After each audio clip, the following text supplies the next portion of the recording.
Right now, members of the Maryland State Senate are taking their seats in the House of Delegates chamber, coming together in joint session, awaiting the governor's State of the State address. This will be the first such address for Maryland's new Republican governor, Larry Hogan. Hello and welcome to MPT's coverage of the State of the State. I'm Jeff Salkin. We will bring you the governor's speech in its entirety, followed by a Democratic view of the state of our state, that delivered by Delegate Ann Kaiser, the House of Delegates Majority Leader. It was just 2 weeks ago that Governor Hogan took office as only the second Republican to serve as governor of Maryland since the 1960s. It was a time 2 weeks ago of great bipartisanship and goodwill, but as the 2 weeks have gone by, that has started to erode a bit. I am joined by MPT legislative correspondent Charles Robinson. And Charles, the big sticking point so far, the source of so much friction, is the budget. Yes, we got that last week, and part of the problems that are there is that not everybody likes it, some people love it, and that's the nature of a budget. There's something in it for everybody. Governor Hogan campaigned for office with really a single-minded focus on the state's business climate and streamlining state spending and cutting taxes. And we haven't heard anything about taxes, but I think this speech may begin to outline some of his thinking as it relates to taxes. We've already heard on the campaign trail that he talked about the so-called rain tax, which is a user fee that most local jurisdictions kind of impose. He said he wanted to repeal the rain tax, and he's made no secret about that.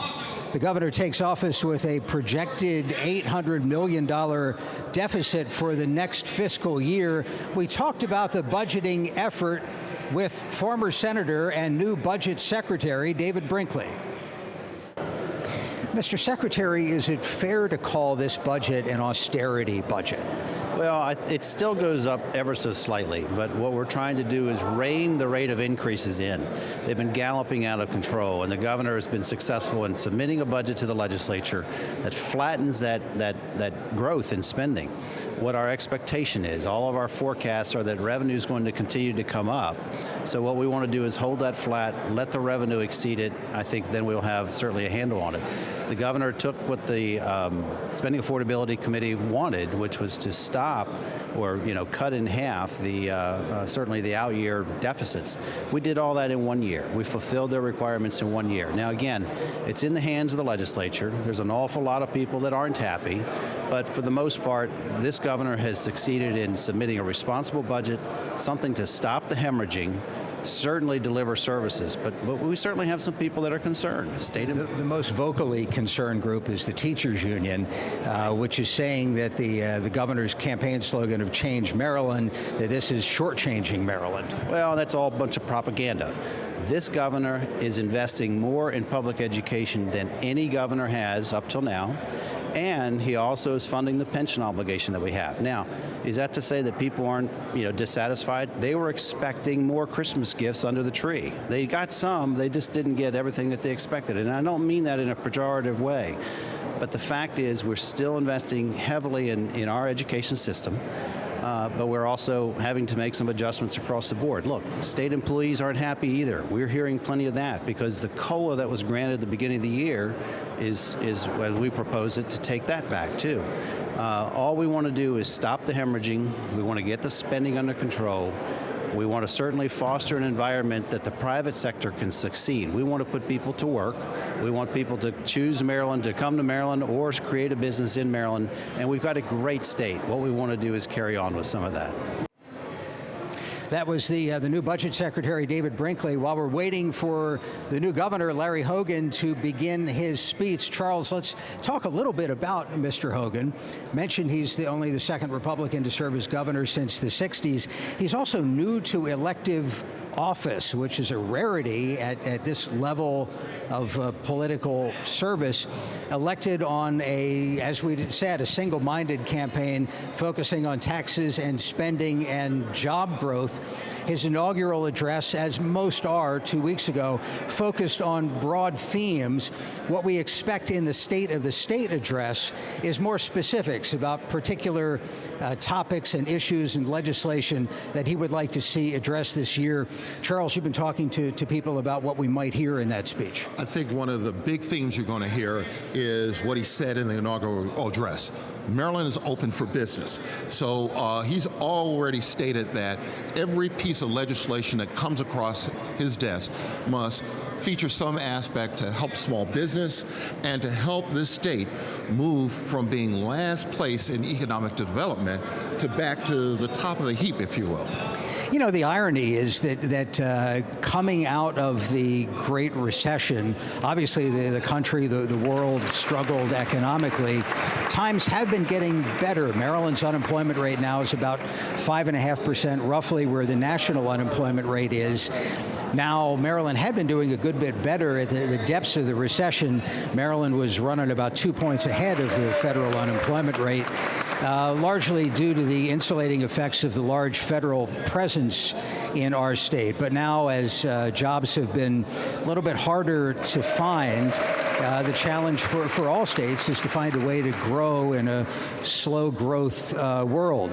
Let's take a look at some of the folks in attendance in the House chamber right now. The Lieutenant Governor will be the next to be introduced from the back of the room, and that will be Boyd Rutherford. Also his first time in elective office.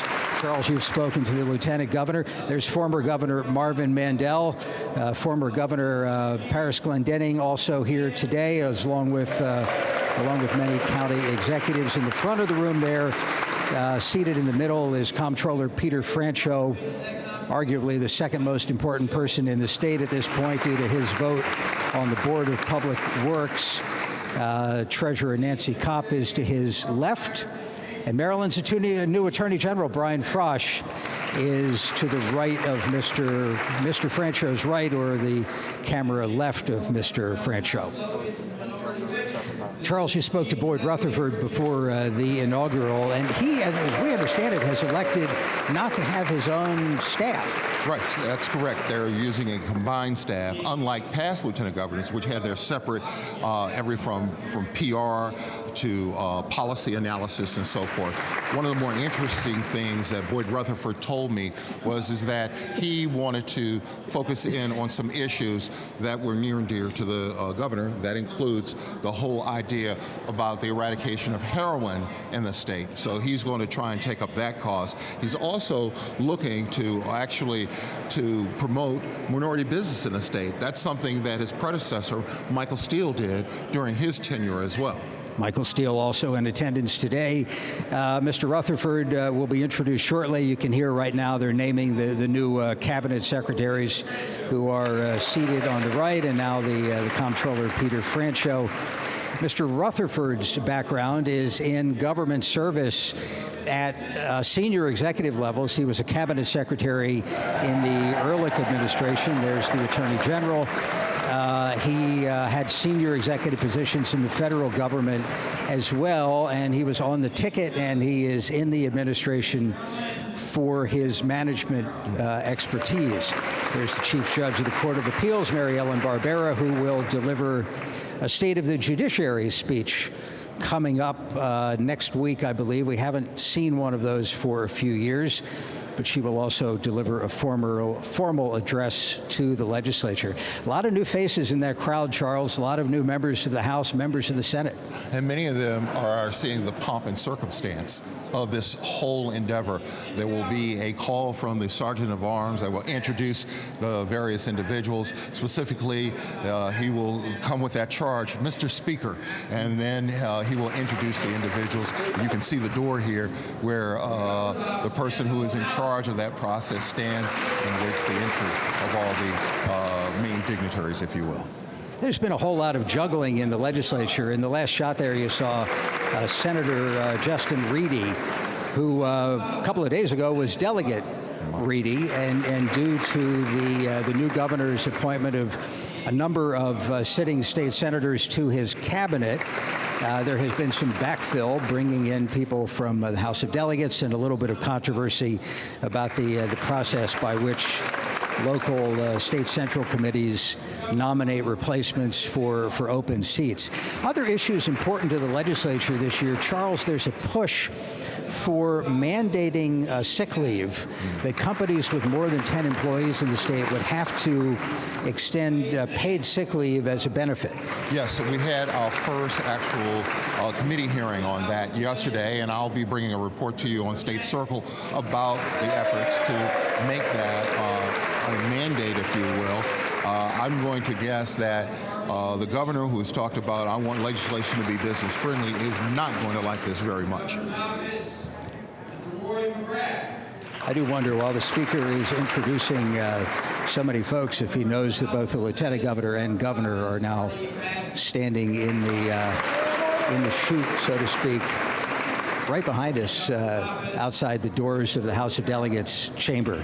This will be a different speech. You know, over the last 8 years, it's been former Governor O'Malley delivering a State of the State address, and you knew what to expect. He was fond of lyrical speech writing and perhaps lengthier speeches, and would have a teleprompter. Former governor, of course, is now unofficially running for president, is traveling to New Hampshire and Iowa and similar places.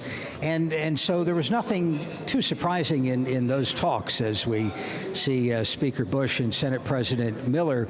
There is some uncertainty about what's going to be in the governor's talk today, because he stayed on message in the campaign. That worked in the primary, it worked in the general election. Everybody knew exactly what he stood for. There is the new First Lady, Yumi Hogan, along with one of their daughters in the balcony of the House of Delegates.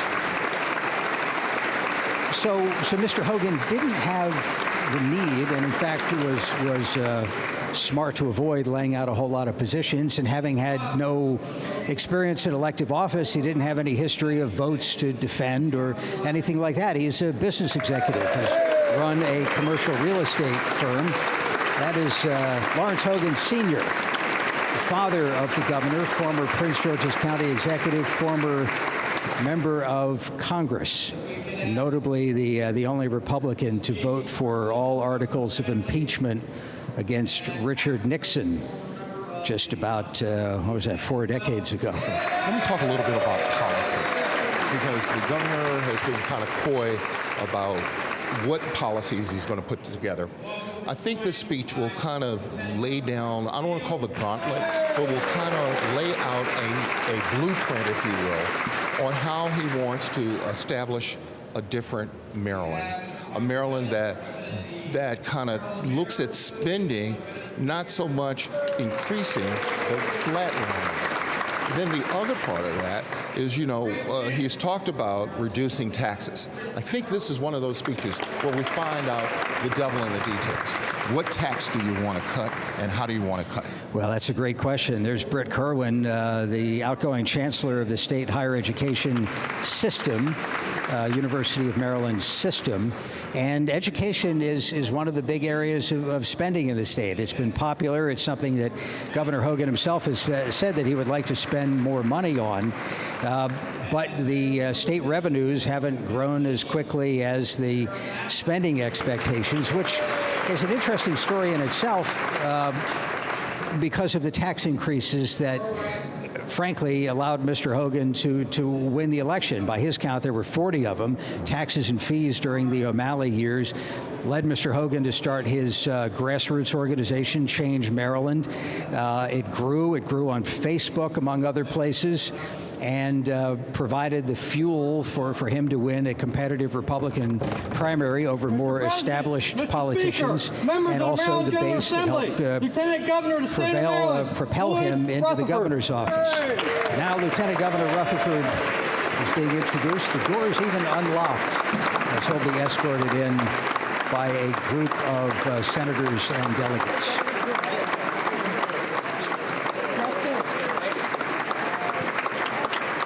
In the history of the state of Maryland, only one Republican has ever been reelected to the office of governor. That was McKeldin, Governor. I'm glad you didn't ask me that question. It wasn't a quiz. I looked it up. Governor Ehrlich was unseated after one term by Martin O'Malley. The difference, it's probably premature to look ahead to the next election, but we have a little time. is that there is no Martin O'Malley in waiting. There is, at least at the moment, no political figure with the evident interest in the job and charisma and funding ability. And the prospect is that there would be another combative or possibly or bloody Democratic primary 4 years hence, which has been the key to historically electing a Republican as governor. The challenge for Mr. Hogan will be to maintain favorability and the margin that allowed his election. Members of the Maryland General Assembly, the governor of the state of Maryland, Larry Hogan. Here is the new governor. He won office by 4 percentage points. So it was not a super narrow victory. That counts as a pretty good margin for a Republican in Maryland. I think the thing that he reminds everyone that he won all but 3 jurisdictions in the state. And those jurisdictions that did not go for Hogan had sizable people who voted for him, whether or not they were Democrats or Republicans. Some people will say that means that you kind of cross over, if you will. I remember that we had the former governor of New Jersey here a number of times, and he also won in a blue state. So they see this trend of Republican governors being able to win in predominantly blue states. We talked about Mr. Hogan's background in business, not politics, and I should have pointed out that he's not a novice. We saw his father as a political veteran. Mr. Hogan served as the appointment secretary in the last Republican administration, that of Bob Ehrlich. So he was here in the building to see the battles between Mr. Ehrlich and the legislature at that time over slots and other issues, and perhaps comes into the job with a good sense of where the pitfalls are, where the trapdoors are. There was a news conference this week, the State Education Association objecting to changes, reductions in funding formulas for education, and the House Speaker, who's applauding now, attended that. The Senate President, now shaking the governor's hand, did not. And there's a bit of a warmer relationship there that Mr. Hogan needs to nurture. And now we will listen in for the governor's State of the State address. Thank you very much. Good afternoon. Speaker Bush. Wait a minute, let me. Oh, they left me with no mic. Come on. There you go. President of the Senate did it. Come on, Mike. Mike. One of these guys is up to no good. Speaker Bush, President Miller, members of the General Assembly, distinguished guests, ladies and gentlemen. It is an honor, and I am truly humbled for the opportunity to appear before this 435th General Assembly as Maryland's new governor to report on the state of our state. Marylanders are among the nation's most hardest working and most educated people. We have universities and schools that are among the best in the nation. No state can match the beauty of the Chesapeake Bay, our beaches and farms, or the mountains of Western Maryland, the Port of Baltimore, or the historic charm of every corner of our state. But while our assets are many and our people are strong and hopeful, their state is simply not as strong as it could be or as it should be. We have a lot to do to get Maryland back on track and working again. The challenges we face are great. High taxes, overregulation, and an anti-business attitude are clearly the cause of our economic problems. Our economy is floundering, and too many Marylanders have been struggling just to get by. 40 consecutive tax hikes have taken an additional $10 billion out of the pockets of struggling Maryland families and small businesses. We've lost more than 8,000 businesses, and Maryland's unemployment has nearly doubled. We're number 3 in the nation in foreclosures and dead last in manufacturing. We've had the largest mass exodus of taxpayers fleeing our state of any state in our region, and one of the worst in the nation. And while most states around the country have turned the corner, sadly, Maryland continues to languish behind. The federal government ranked our state's economy 49th out of 50 states. That is simply unacceptable. According to a recent Gallup poll, nearly half of all Marylanders want to leave the state. As a lifelong Marylander who loves this state, that just breaks my heart. We fail all Marylanders if we simply accept these dismal facts as the status quo.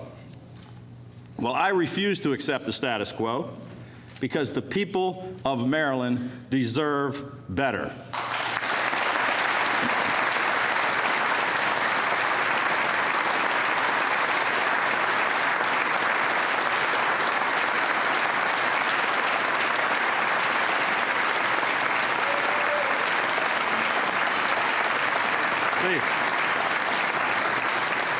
Over the past few years, as I traveled across the state, I listened to the concerns of Marylanders from all walks of life. And the common theme I kept hearing was frustration. People everywhere feel a real disconnect between Annapolis and the rest of Maryland. They feel that we're way off track, heading in the wrong direction, and that change is desperately needed in Annapolis. The problems we face are not Democratic problems or Republican problems. These are Maryland's problems, and they will require common sense Maryland solutions. With the will of the people behind us, and with all of us working together, we can put Maryland back on track, and we will.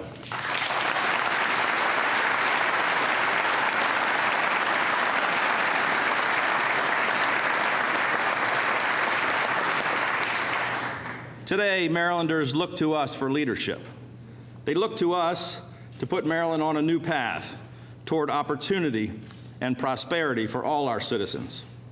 Ladies and gentlemen, it is time for us to listen to Maryland's hardworking taxpayers and our job creators. The people of Maryland simply cannot afford for us to continue on the same path of more spending, more borrowing, more taxes, and politics as usual. It's time for a new direction in Maryland.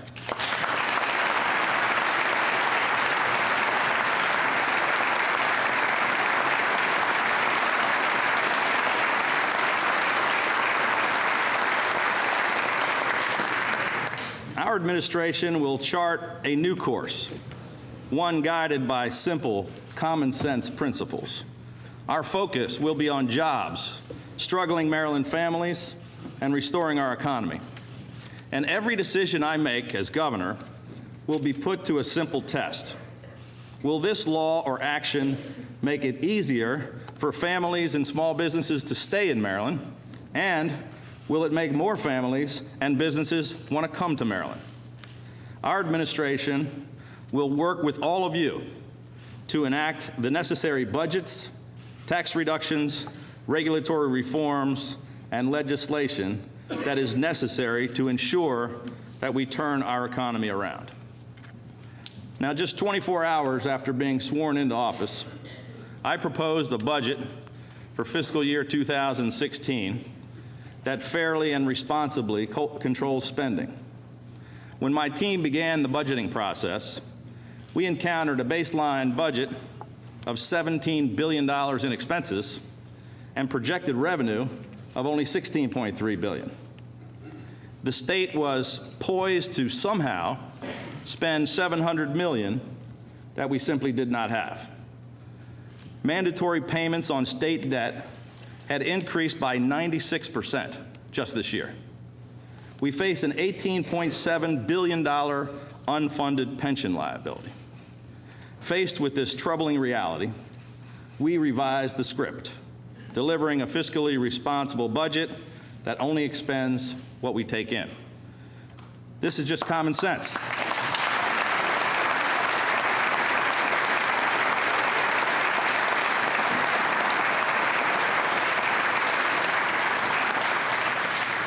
It's just common sense, and it will come as no surprise to anyone that manages a family's finances or runs a small business.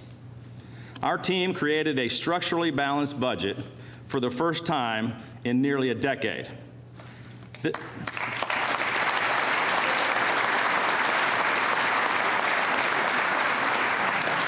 This budget sends a clear and important message that the days of deficit spending in Maryland are over.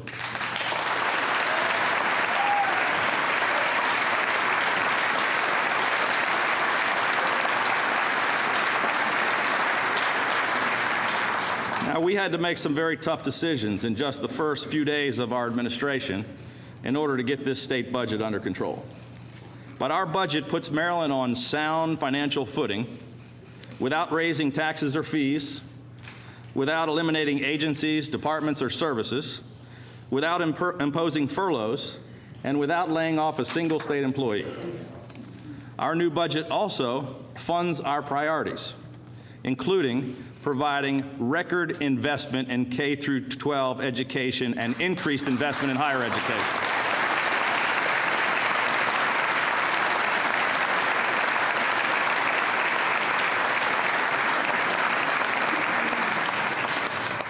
This proposed FY 2016 budget is just a start.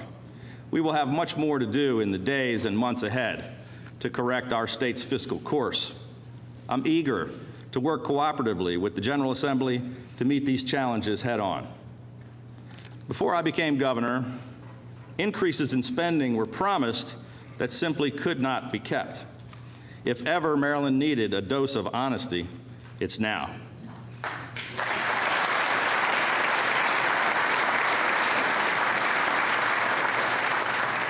The debates that take place in this chamber in the weeks ahead cannot ignore the certainty of our current fiscal situation. We will make every effort to be fair, judicious, and thoughtful, and my administration will work hard to preserve jobs and to fund priorities. Budget choices are never easy, and you may have different ideas and solutions, and we look forward to hearing them and to working together with you to find common ground, as long as those solutions don't include increasing taxes, spending more than we take in, or going further into debt.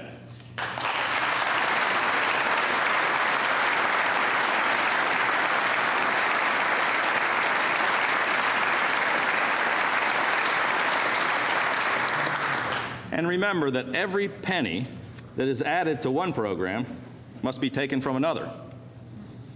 Failing to spend the taxpayers' money in a responsible way could eventually jeopardize our ability to adequately fund education, transportation, environmental programs, and to provide support to the vulnerable and those most in need. We simply cannot let that happen. So how do we begin to change direction and to improve the state that we all love? It won't happen overnight, and there will be times and issues that will test us all. But there are a number of initial actions that I believe we must begin working on immediately. First, making Maryland more competitive. Maryland's anti-business attitude, combined with our onerous tax and regulatory policies, have rendered our state unable to compete with any of the states in our region. It's the reason that businesses, jobs, and taxpayers have been fleeing our state at an alarming rate. And it's at the heart of the fiscal and economic issues that we're currently dealing with, and it is something that we must find solutions to. A year ago, I held my second annual Business Summit on improving Maryland's economic competitiveness. We became the leading voice on these issues. It's the reason I have the honor of being your governor, and it will be the primary focus of our administration.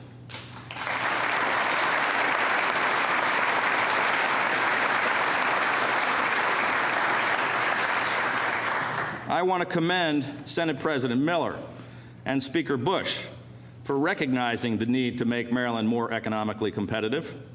A year ago, at their urging, this legislature created the Maryland Economic Development and Business Climate Commission, also known as the Augustine Commission, to make recommendations to make Maryland competitive. It was a great first step, and we are anxiously awaiting the recommendations of the Commission. But I'm confident that we will find many areas of agreement to make Maryland a more business-friendly and more competitive state so that we can create more jobs and more opportunities for our citizens. Next, making state government more efficient and more responsive.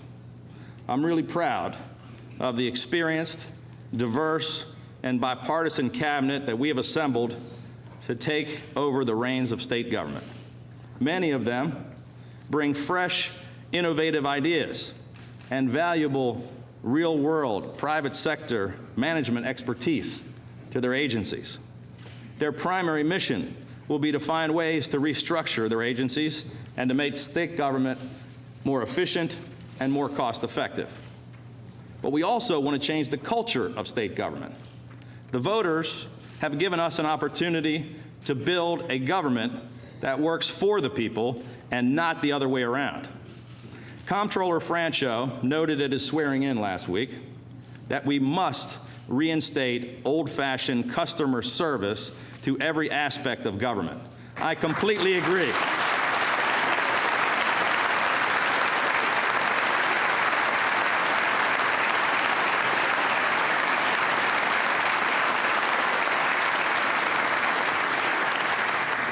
I completely agree, and together we will.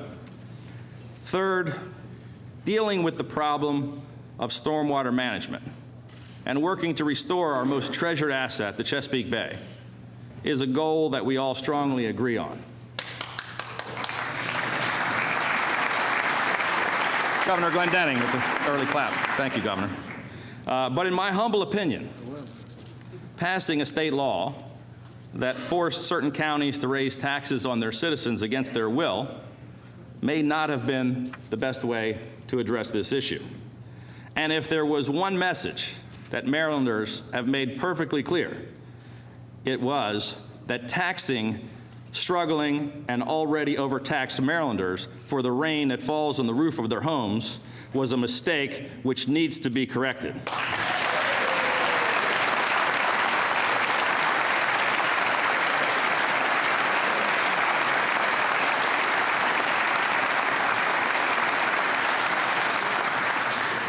This week, our administration will submit legislation to repeal the rain tax.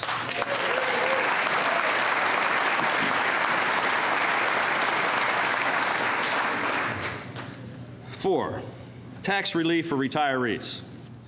Nearly every day, I hear from folks who say they love the state of Maryland. They spent their whole lives here, that they don't want to leave their kids and grandkids, but that they can't afford to stay here on a fixed income. We're losing many of our best and brightest citizens to other states. Eventually, once we solve our current budget crisis and turn our economy around, I want to reach the point where we are able to do away with income taxes on all retirement income, just as many other states have done.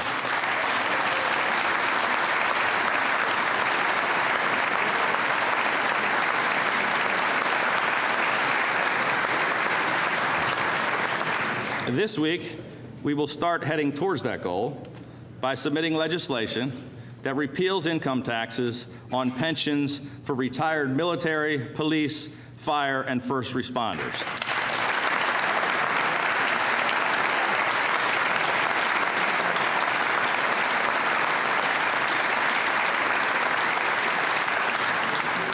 These brave men and women have put their lives on the line for us.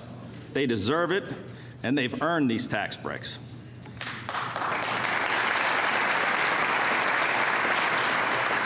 Number 5, tax relief for small businesses. Now, I've spent most of my entire life in the private sector running a small business in a state that at times seemed openly hostile to people like me. There is much more for us to do, but as a first step, I'm proposing cutting personal property taxes for small businesses. This burdensome tax and bureaucratic paperwork discourages the creation of new businesses and drives small businesses and jobs elsewhere.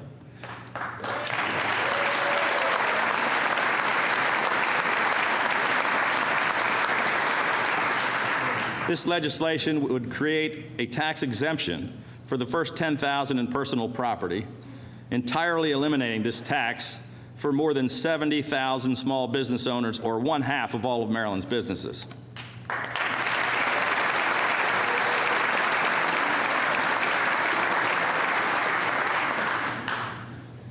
After siphoning $1 billion from the Transportation Trust Fund, a decision was made to enact the largest gas tax in state history.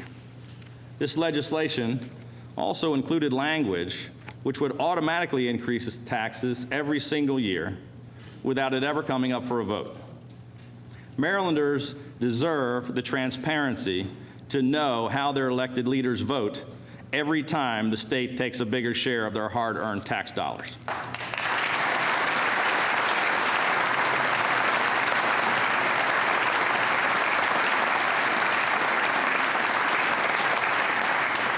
This is a regressive tax that hurts struggling Maryland families and our most vulnerable, and which adds to the cost of almost everything.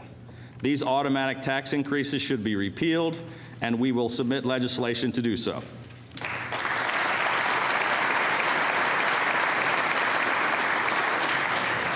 Now, this initial tax relief package is just a starting point in the process of rebuilding our state's economy. And of course, tax relief is only a part of the solution.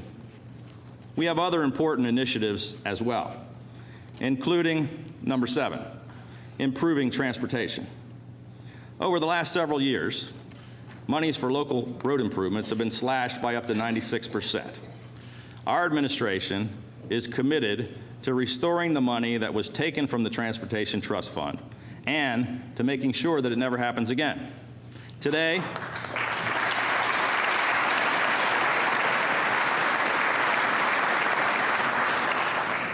I'm pleased to announce a supplemental to our FY 2016 budget that will increase highway user revenues by $25 million and give counties and municipalities the most money for road improvements that they have received since fiscal year 2009.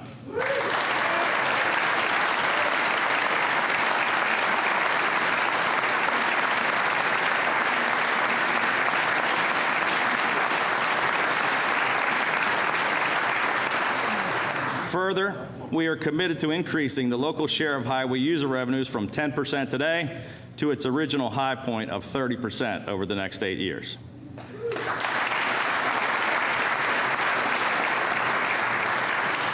Number 8, improving education for all Maryland children. Education is our top priority.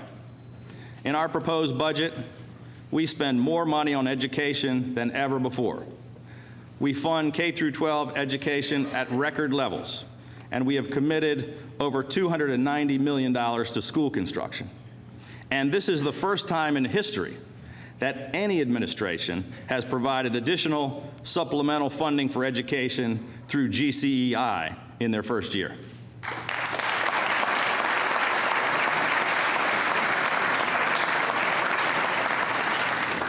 We have some great schools here in Maryland, but the gap between the best and the worst schools is dramatic.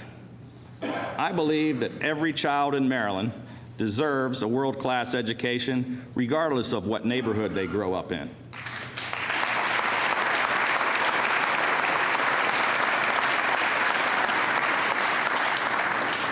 We must fix our underperforming schools while also giving parents and children realistic and better alternatives.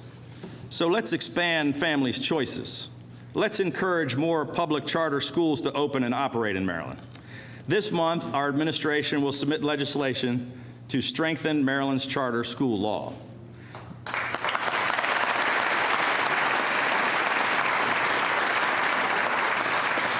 This legislation will expand choices for families and make it easier for more public charter schools to operate in Maryland. Our administration will also push for the enactment of the Building Opportunities for All Students and Teachers legislation, also known as BOST. It provides tax credits to those who make voluntary contributions to private and parochial schools, and it will help free up more money and more resources for our students in public schools. This legislation has been debated in these chambers for more than a decade, The Senate has already voted to approve it. We need to work to convince our colleagues in the House that it's the right thing to do.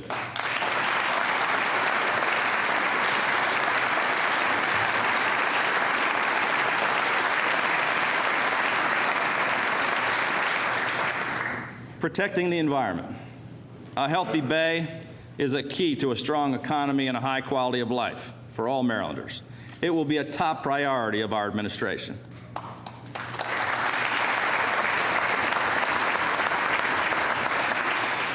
Even after spending $15 billion in Maryland tax dollars on the health of the bay, Chesapeake Bay's health has declined. Maryland just received a D+ on a recent report card. This is just the latest indicator that our current strategy for protecting and restoring our greatest natural asset is failing. Our administration intends to reverse that trend. It's time for a new approach. We can and we must do better.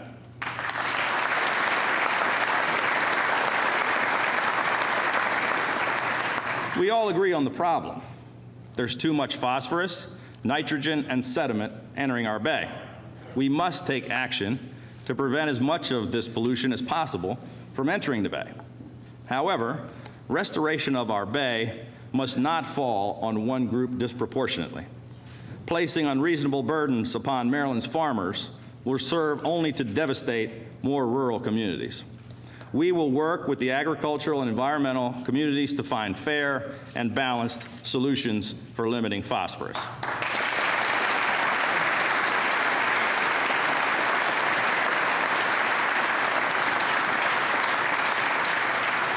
In addition, we will take a comprehensive approach to restoring our bay by addressing the long-ignored impact of upstream polluters and the sediment spilling over the Conowingo Dam.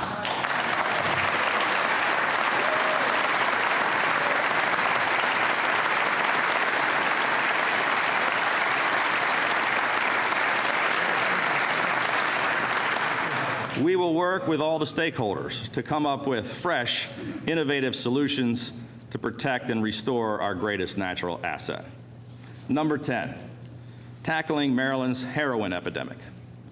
As I travel throughout our state, I hear the devastating stories from families and friends who hurt from the devastation heroin has wreaked on our communities.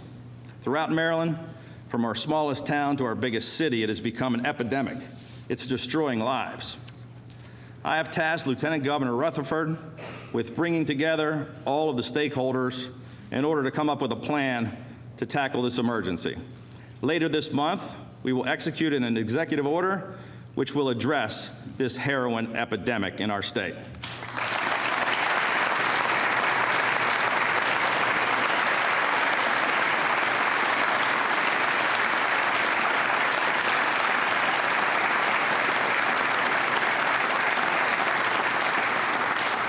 Finally, campaign finance and election reform. The strength of our democracy rests on a balanced, honest, and open political process that challenges convention and encourages progress. The Fair Campaign Financing Act for gubernatorial elections helps provide this balance. It levels the playing field and holds our elected leaders accountable. And while many have said that we would never elect a governor because of the low spending limits mandated in our public finance laws, I stand before you today as proof that that system does work.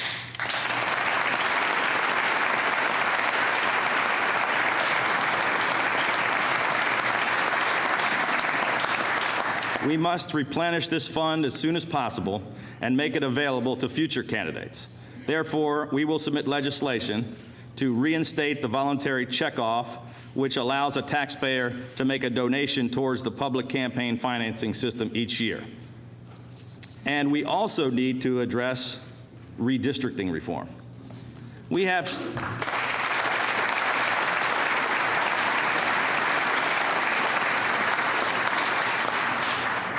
some of the most gerrymandered districts in the country. This is not a distinction that we should be proud of. Gerrymandering is a form of political gamesmanship that stifles real political debate, and deprive citizens of meaningful choices.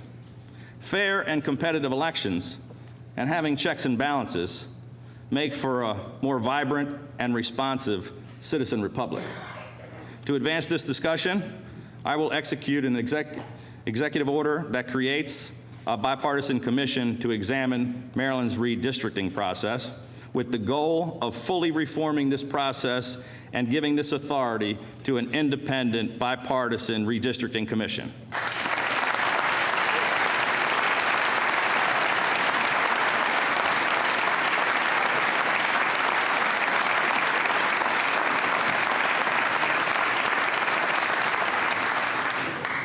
Though this is an ambitious agenda, I believe that these actions will begin to put Maryland on a new path, one that leads to a new era of opportunity and prosperity for all our citizens.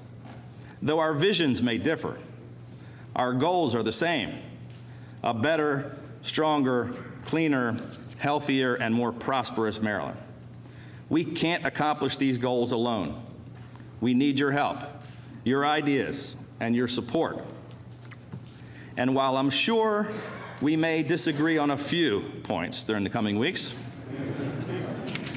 I'm prepared to create an environment of trust and cooperation, one in which the best ideas rise to the top based on their merit, regardless of which side of the political debate they come from.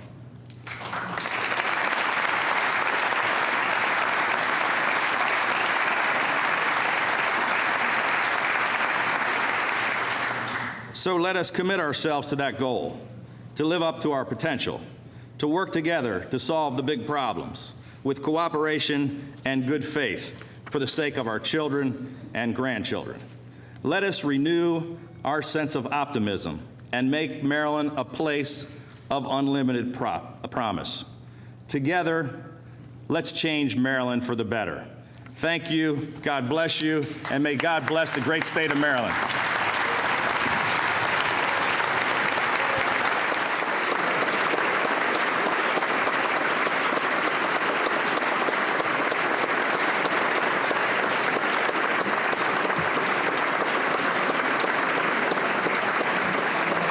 Maryland's new governor, Larry Hogan, delivering his first State of the State address. Mr. Hogan said people are frustrated. He said it is time to listen to taxpayers.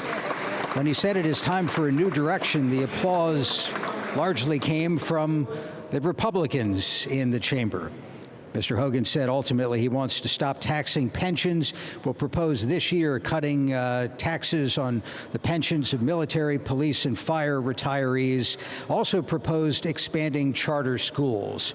Now with a Democratic view of the state of our state, here is Delegate Ann Kaiser.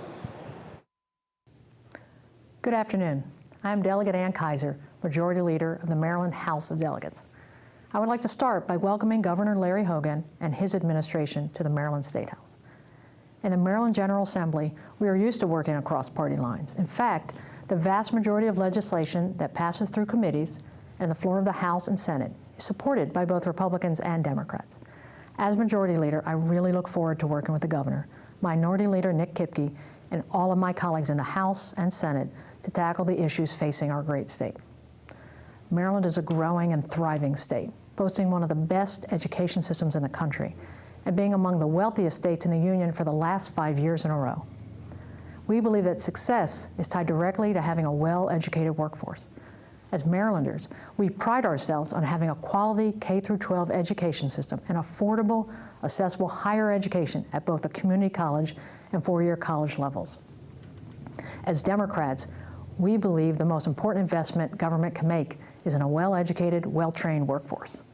When you ask businesses why they start or stay in Maryland, the #1 reason is a highly educated workforce and quality schools for their employees and their families. The U.S. Chamber of Commerce has ranked Maryland as the best state in the country for entrepreneurship, the best state in the country, and named Maryland one of the next 10 boom states in the U.S. We are home to the most cutting-edge technology companies, and we are quickly becoming the national hub for cybersecurity with the NSA, Fort Meade, and other federal intelligence resources headquartered in Maryland. In my home county, Montgomery County, We are building a world-class biotechnology corridor with the private sector, higher education, and government agencies working together to drive biotechnology advancements and new economic development. Ultimately, we cannot grow our economy, boost private sector confidence to invest, expand, or attract new business to Maryland without a strong, educated workforce. We have achieved an 86% high school graduation rate, a record high, with our students graduating on time and able to compete in a global economy. But as University of Maryland College Park President Dr. Wallace Lowe said, we need to out-educate, out-innovate, and out-compete our global competitors. To promote prosperity in Maryland, we must close the achievement gap for poor and minority students by fully funding and modernizing every classroom in the state. We must also restructure the state's economic development to better help the private sector navigate state government and improve customer service delivery to every taxpayer in the state. We take seriously our role as stewards of the Chesapeake Bay, an environmental jewel, but also an engine for Maryland's economy. We've made significant progress over the past decade in reseeding oyster beds, updating wastewater treatment plants, and curbing stormwater runoff into the bay and local waterways, but we cannot move backwards.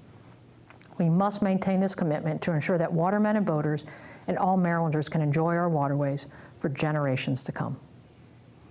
Maryland also has the best healthcare delivery system in the country. Our shock trauma system is revered around the world.